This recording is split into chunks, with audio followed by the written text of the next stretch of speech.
All right, guys, what is next when it comes to the Nintendo Switch 2 coming off of the massive record-breaking 3.5 million units sold in the first 4 days, the announcement of a brand new Splatoon spin-off game, Splatoon Raiders, and the incoming release of Donkey Kong Bonanza. We're going to take a look at what's next for the Nintendo Switch, what they need to do to keep momentum, and what's happening with the restocks, in addition to some other staggering news with these sales that people aren't really talking about, and I absolutely want to get into. Of course, we have the Nintendo Switch 2 giveaway, more details coming up on that, and some really good news when it comes to Resident Evil plus Rideout Remastered as well. So let's go ahead and jump right into it here. On Twitter, I put up a post discussing how the Nintendo Switch 2 is off to a crazy start with 3.5 million units sold in 4 days, brand new Splatoon spinoff, and a great 2025 lineup. And I think that this is probably going to be the most important thing that people are going to be talking about when it comes to the Nintendo Switch 2. What are the next major games coming down the line that's going to help keep up the momentum, help keep up people going to the stores, getting the system, and help getting more developers interested in getting their dev kits and getting games onto the Nintendo Switch? Well, it's all driven by the first-party software. Mario Kart World is the big title that's getting a lot of big Mario Kart fans, which there's multiple millions of them, which is why Mario Kart World is a great launch title for the Nintendo Switch 2, getting them to buy into the system first and foremost. Mission accomplished overall. You take what you know with the Nintendo Switch 1, make it even better, plus you have that killer app at the beginning. Obviously off to an incredible start, the best ever that we've seen in the first 4 days. Also, shout outs to actually having enough stock to get that done. Most systems do not have 3 million plus units to sell in a 4-day period in the first place. So definitely good to see that. But let's discuss what's happening next. Obviously, we've got Donkey Kong Bonanza. That is going to be a massive game. This is the reinvention of Donkey Kong and our first big AAA Donkey Kong game in 3D since the N64. We just haven't seen anything like this. It's a completely new style of game that's very different from what we see with Donkey Kong Country Tropical Freeze or Donkey Kong Country Returns or even the Super Nintendo games. Heck, even the N64 game that's in 3D. This is a completely different style of game, almost like a new IP in a sense in terms of how they're doing the gameplay style, but it's with Donkey Kong and his revised or more like redesigned version of him that's more similar to the movies as well. So that's definitely a good thing. I think that makes it to where everything's kind of in line, and I feel that the tech and what they're using for Donkey Kong Bonanza is going to be a ton of fun to play. The official artwork completely just, I would say, captures the essence of the game, of Donkey Kong just being an incredibly powerful monkey that can slam, crash, and break things into pieces. That's the type of strength that Donkey Kong has, and we're actually going to be able to play as that in a game of his, because like I've said before, it's kind of weird that he's such a wimp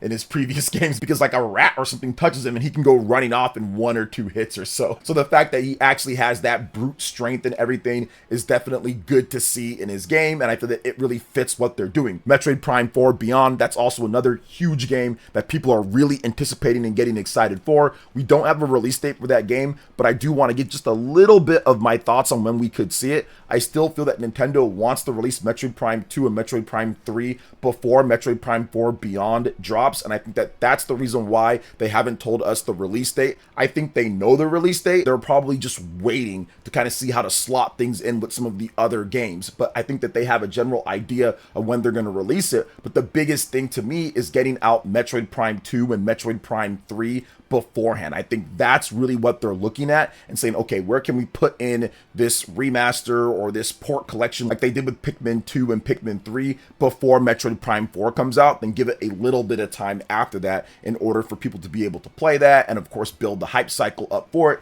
So I'm guessing that they're going to have a Nintendo Direct where they are going to give release dates for some of the other games that are coming this year in 2025, because we still need release dates for Drag Cross Drive, still need a release date for Metroid Prime 4 Beyond, and we need a release date for Kirby Air Riders, in addition to Hyrule Warriors Age of Imprisonment. So there are still a number of big games, big first-party titles, Nintendo IP titles that need to get release dates for this year in 2025. So I'm guessing that Nintendo Direct will be announced and they'll talk about it there, in addition to the new Splatoon Raiders game, giving us a release date and more information on what that game is all about. Plus, you have the big one here when it comes to what Nintendo's releasing in 2025. Pokemon Legends ZA could be one of the best-selling titles of the year just because it's going to be on Nintendo Switch 1 and it's going to be on Nintendo Switch 2, but it's also the first time that Pokemon, when it comes to a main big game, has went completely action RPG. So there's a lot of new elements into the game that we haven't seen before, and of course with the Nintendo Switch 2, you're going to get much better resolution and frame rate, whereas on the Nintendo Switch 1, you might have a few hitches here and there based on some of the early footage that we've seen,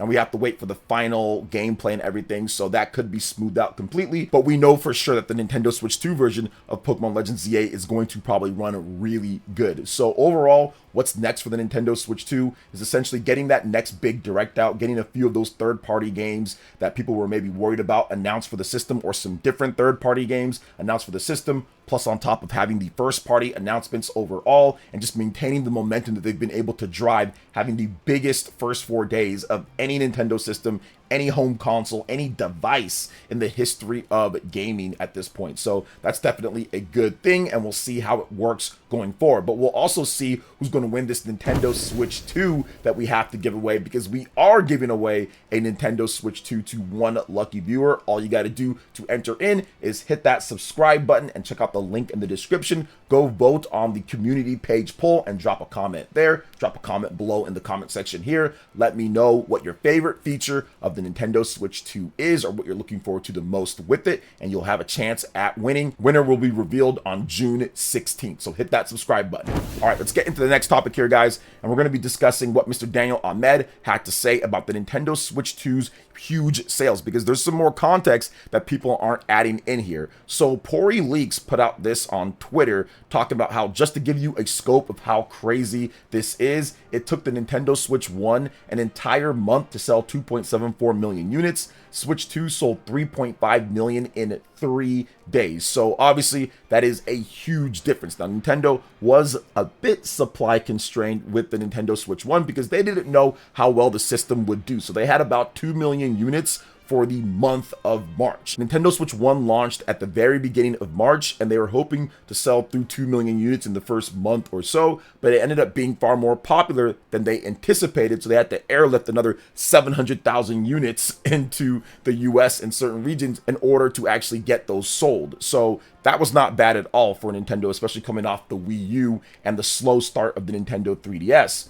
But if you look at the Nintendo Switch 2, Daniel Ahmed adds this, saying, worth bearing in mind that the 3.5 million figure for Switch 2 is units sold to customers, while the 2.74 million for the Nintendo Switch 1 was units sold to retailers. Not that it makes a huge difference during the launch period, but indicates Switch 2 retail supply is notably greater than 3.5 million, and that is a huge thing to look at, because Nintendo essentially just said, hey, look, we're going to sell through everything that we have here, or put everything that we've got, and they sold so much to the point to where there are sales, but there still are some places that have stock. So Nintendo actually was able to ship even more than 3.5 million, maybe even up to 4 million or something like that when it comes to units overall. They were able to get that many in stores, so that is notably, I would say, impressive, because most of the time you will not have any systems, not even most of the time, no time has there ever been a new console launch that has ever had this many units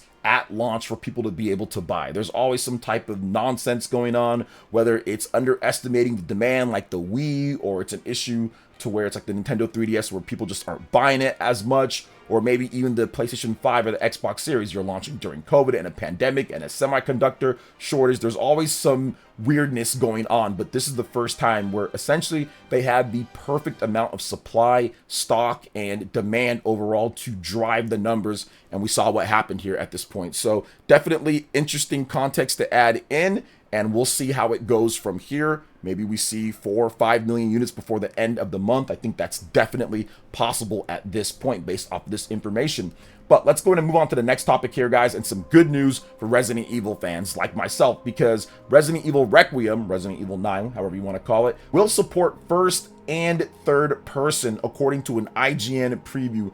This is my biggest issue that I have with Resident Evil 7 and Resident Evil 8, although Resident Evil 8 did add a third-person mode afterwards, but it's really weird. It wasn't built with the third-person mode in mind, so it's just kind of really weird when it comes to some of the puzzles and stuff. But this game, Resident Evil Requiem, seems to be built with first and third person in mind, so I can finally be excited for a Resident Evil game when it comes to some of the bigger ones and not just the remakes. I can be excited to play it because I'm just not as big on first person overall, especially with Resident Evil. I can stomach it with certain games like maybe Halo or Metroid Prime, but something like Resident Evil to me should be a third person type of game. That's how I grew up playing Resident Evil, was third person. So the fact that they went to first person just kind of threw me off, and I never really liked the first person games. But now at this point, we finally have that to where they're going to be doing both. So if you like first person, you can do that. But if you like third person like me, you can do that as well. And I think that this is going to dramatically increase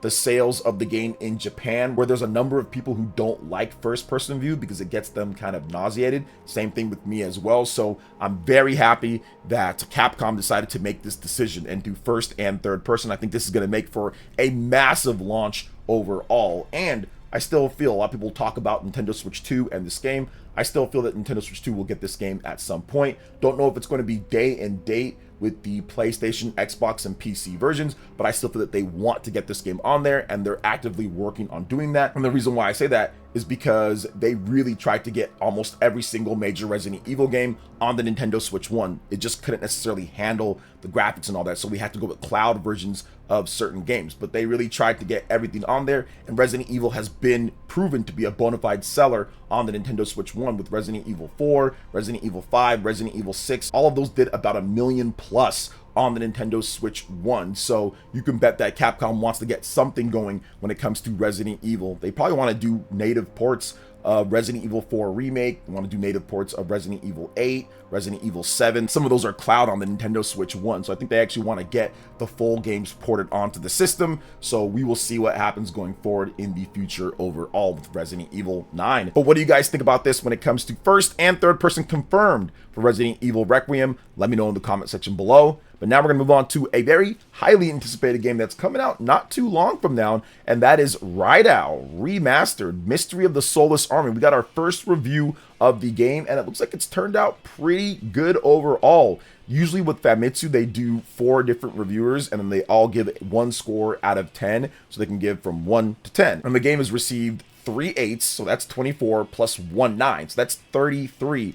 Not a bad score at all for this type of game, and this is a game that I've been wanting to go back and play for a while now, especially after really getting back into SMT with SMT 5, and of course you had Metaphor Refantasio, and that's not necessarily SMT game, but there's some similarities here and there. But just Atlas games are just great. You have Persona 3 Reload, the new announcement of Persona 4 Revival, obviously Persona 5 Royal was fantastic. So I play all the different games here, and SMT is one of those games that people have been asking to play for a long time, bring it back, because this is a PS2 game, and from what I understand, there's been no remaster, remake, re-release of this game at any point. It's been like 20 years or something like that, and Atlas has just been sitting on it for a while. So just like SMT3, when it comes to that and them bringing that back, that was pretty hype. But now we have this game as well. It looks like it's pretty solid too. Now another thing that I want to note here is the Nintendo Switch 1 and Nintendo Switch 2 versions. Unfortunately, there's no upgrade path for it, and there's no actual physical game card for the Nintendo Switch 2. It's a key card game, but the Nintendo Switch 1 version does obviously work on the Nintendo Switch 2, but there's some 30 FPS caps on there, or there's 30 FPS and then 60 for battles. So we need to know if that's uncapped, that might be able to run at 60 FPS just throughout the Switch 1 version running on Switch 2, but something tells me that it's a capped frame rate, so it's not going to do that. But you do have an option if you want a physical version of SMT Remastered, but want to play that on your Nintendo Switch 2. But remember, the Nintendo Switch 2 version is going to get you better resolution and 60 FPS the whole time out, compared to the 30 and 64 battles that the Nintendo Switch 1 does have. If you buy the game on PS4 and PS5, that does have a free upgrade though, so there is that too. So what do you guys think when it comes to everything that we discussed here? There was a lot of stuff to go over. Let me know in the comment section below. All right, guys, that wraps it up for this video here. Thank you so much for watching. I do appreciate it. Please make sure you hit that like button, subscribe if you're someone new, click that notification bell, and check out my other Nintendo Switch 2 RPG content and more right here on screen. Thanks for watching, and we'll catch you guys for the next one. Peace.